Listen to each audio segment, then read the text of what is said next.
Hello guys, isang mapagpalang araw po sa inyong lahat. So nandito po ako ngayon sa Catholic Church ng QA. So nagkaroon tayo ng pagkakataon na makapag-simba kahit nasa maikling oras lang. Kahit na hindi tayo nakatin ng misa. So yun, nandito tayo ngayon makapagpasalamat sa Diyos sa loob ng isang taon ulit.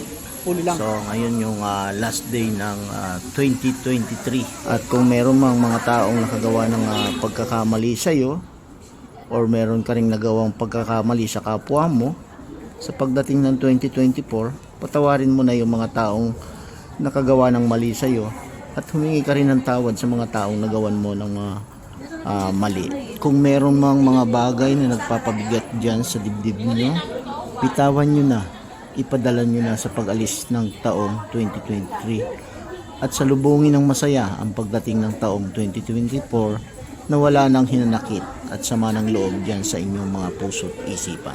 Hindi natin tatandaan kung merong dahilan kung bakit tayo nalulungkot, mas maraming dahilan para tayo maging masaya. At lagi nating tatandaan, may mga dahilan para tayo magpatuloy. Kaya ngayong bagong taon, sundin mo ang puso't isip mo.